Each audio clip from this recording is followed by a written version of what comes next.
Esto vamos a hablar con Sergio Berestein, el querido Mego Berestein, que es analista político. Sergio, querido, buen día. Dani Moyo te saluda en Vengan por AM1030 Radio del Plata. Bienvenido, ¿cómo estás? Hola, Dani, abrazo muy grande. Un saludo a la audiencia y a todo tu equipo. Un placer charlar contigo. Del mismo modo, Sergio, querido, gracias por atendernos. Bueno, decimos que el mundo del libro de paz está abierto, no solamente en el fútbol, sino también el de la política, ¿no? Es así. Vos sabés que en Argentina ya hace bastante tiempo que los partidos políticos han perdido importancia en términos de identidad, de pertenencia, de generar entornos más o menos previsibles de conductas, ¿no?, de los líderes. En una época teníamos partidos que eran fuertes, que tenían incluso territorialmente presencia. Vos ibas a cualquier pueblo y había, bueno, una unidad básica o locales del radicalismo, del socialismo, de otros partidos de izquierda. Bueno, eso se fue dilatando, se fue perdiendo, se fue como diluyendo, y hoy tenés una situación en la cual, bueno, digamos, hay lo que los brasileños llaman transfugismo, ¿no? Hay un proceso de reconstrucción del orden partidario con un presidente Milei que, ¿te acordás? Bueno, vos sos ingeniero, pero ¿te acordás ese ejercicio que hacíamos en la secundaria con la limadura de hierro y los imanes?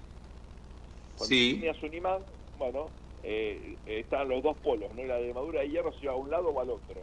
La presidencia, el poder presidencial ejerce una atracción enorme, fenomenal, ¿no? Y en un proceso en el cual, obviamente, gracias sobre todo a la desinflación, el presidente mantiene niveles de popularidad relativamente altos frente al resto de los dirigentes políticos más importantes, que no tienen ideas distintas o diferenciadoras o propuestas sugerentes. Bueno, muchos están como reacomodando, buscando algún lugar en la Libertad Avanza o cerca del presidente, ¿no?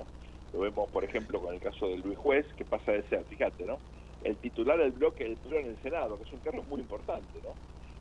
Y bueno, se pasa a la Libertad Avanza tratando de asegurarse una candidatura a gobernador de Córdoba, que es lo que él siempre quiso ser. Tenés otros casos como el de Patricia Bullrich, que formalmente también va a ser parte de la Libertad Avanza, habiendo sido candidata presidencial del PRO y presidenta del PRO hace poquito. Y después Ahora, Sergio, es muy interesante lo que vos decís, y también se originan dos o tres preguntas que quiero compartirlas con vos, ¿no? Sé que lo habrás visto, porque sé que sos un ferviente lector. La foto que hoy circula del PRO, una mesa chiquitita, donde está la intendenta de Vicente López, donde está Diego Santilli, donde en la punta, bien alejada, aparece María Eugenia. Digo, el resto de conocidos, salvo Jorge Macri, 8 personas. Los otros no quisieron venir, Zoom. Será porque Entre Ríos está lejos, 300 kilómetros, porque Mar del Plata está lejos, 400 kilómetros, lo hacemos por Zoom. Digo, ¿esa foto no transmite la pobreza que hoy irradia el PRO? Claro, el PRO es la principal víctima, ¿no?, del éxito del presidente, porque comparten un electorado y porque el propio Macri apoyó a Milei incluso antes de la primera vuelta, ¿no? Y eso indudablemente confundió por lo menos a un segmento de la gente que lo venía apoyando a él.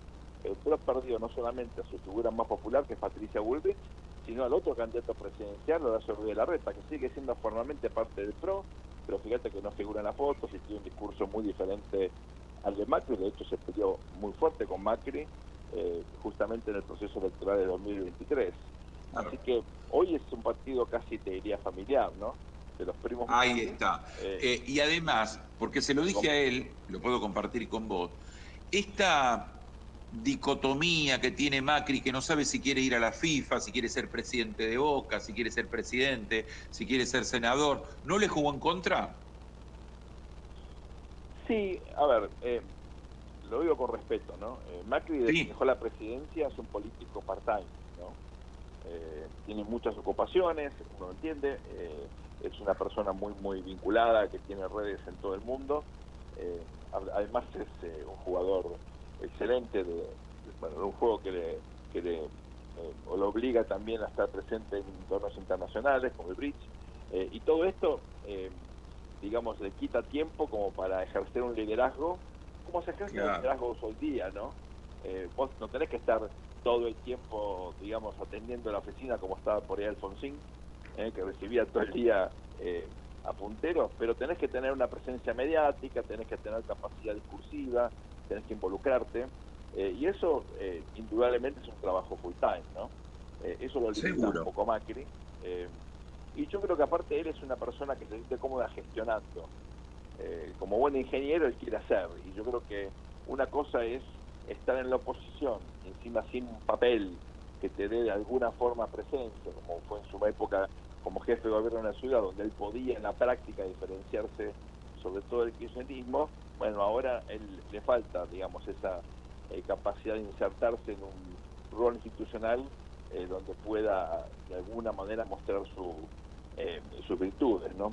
Eso, y yo creo que el hecho de que Milei hizo lo que Macri hubiera querido hacer y no, como decía Alfonsín, no supo, no pudo, no quiso, bueno, le quita a él, creo yo, originalidad en este momento.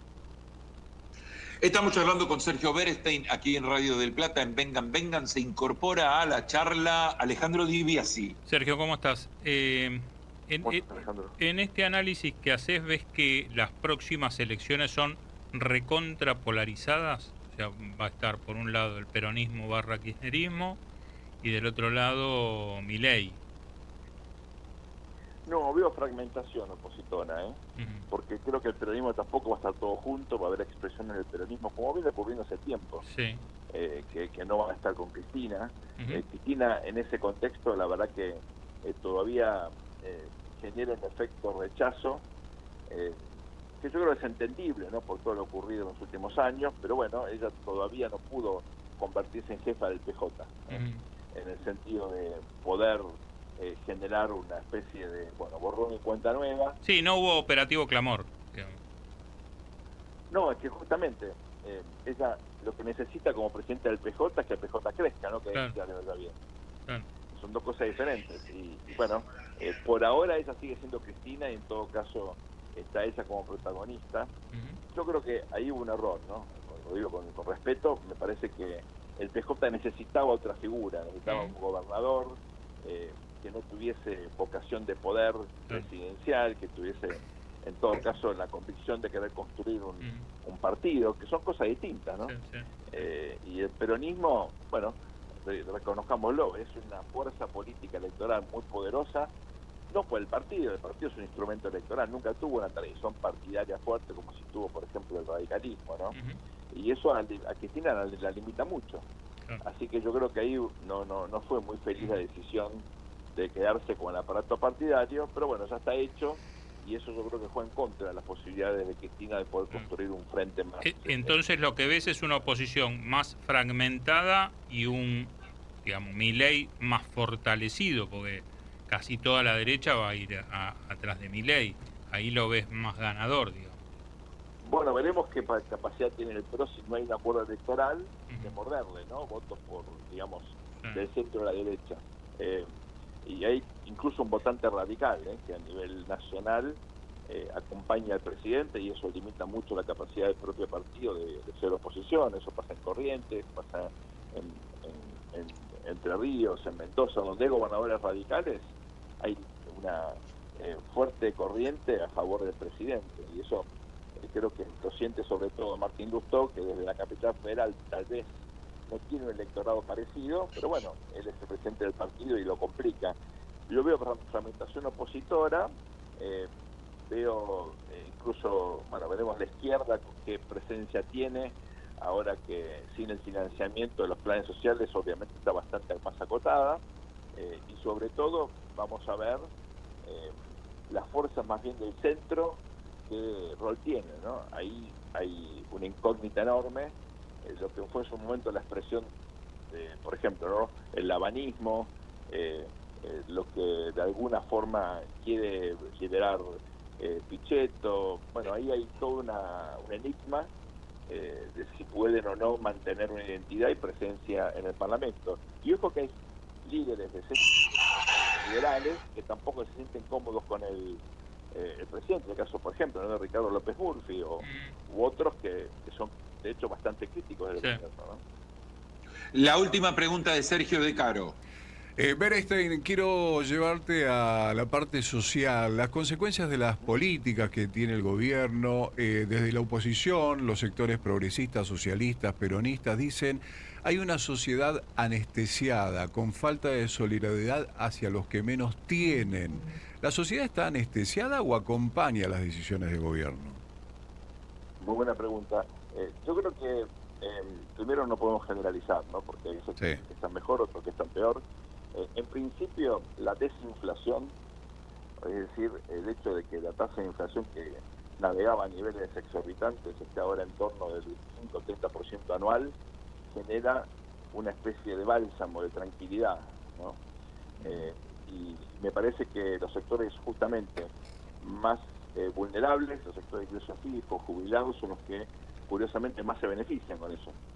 La izquierda no comprende, el peronismo, una parte del peronismo no comprende la importancia de la estabilidad macroeconómica. Parece mentira, pero es así. En el resto del mundo nadie pone en duda que la inflación es lo peor que puede ocurrirle a los pobres. En la Argentina, los gobiernos supuestamente progresistas fueron los que más inflación han generado. Entonces, eso creo que hace que la gente no es que sea menos solidaria, sino que tenga un poco de tranquilidad después del desastre de más de una década de niveles de inflación enorme, de una economía que no generaba empleo privado en serio, eran básicamente empleos públicos o planes sociales, no había generación de empleo genuino, y de falta de posibilidad de ahorro. La gente gastaba la plata para no poder ahorrar.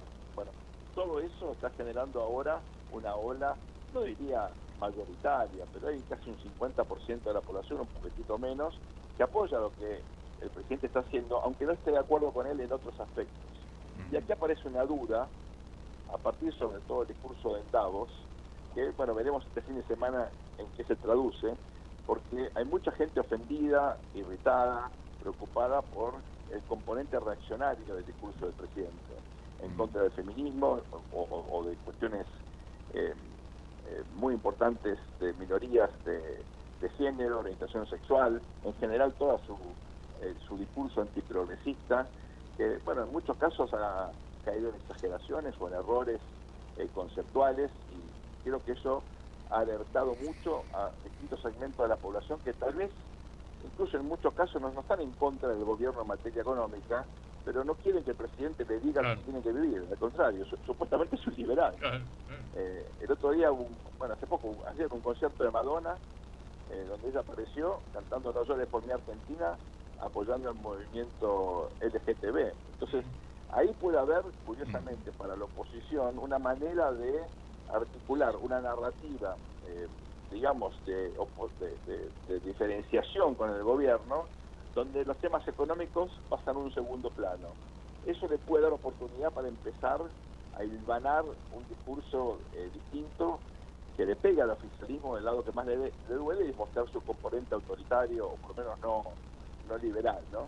Ahora, eso no alcanza. Sin un discurso económico que ponga de manifiesto la importancia de la estabilidad y, en todo caso, marque que el desarrollo implica algo más que no tener inflación, bueno, ahí sí hay una posibilidad de que el gobierno se ponga, digamos, por lo menos a defenderse. ¿Por qué no tiene un plan de desarrollo? ¿Por qué no invertir en infraestructura física? Todo eso son cuestiones que la oposición debería de alguna manera incluir en su narrativa. Por ahora no veo nada parecido, ¿no? Sergio, impecable, como siempre, nos encantó esta charla y felicitaciones, que compraron muy bien, quedad tranquilo que el equipo va a aparecer, Bueno, cuando los delanteros hacen gol, tienen que hacer los defensores. Eso vos y yo lo aprendimos de chiquititos, y eso fue lo que pasó ayer, ¿verdad? Eso fue lo que pasó ayer. Se iba el partido y apareció el defensor, hizo el gol. Golazo de Sarachi. Golazo de Sarachi también, lástima que no lo pudimos mantener, ¿viste? Es una pena. Sergio, abrazo inmenso, te quiero mucho y el respeto a tu familia. Igualmente, queridos, hasta pronto, siempre a disposición. Ahí está, Sergio Berenstein charlando con nosotros en Vengan hincha de River, quedó claro.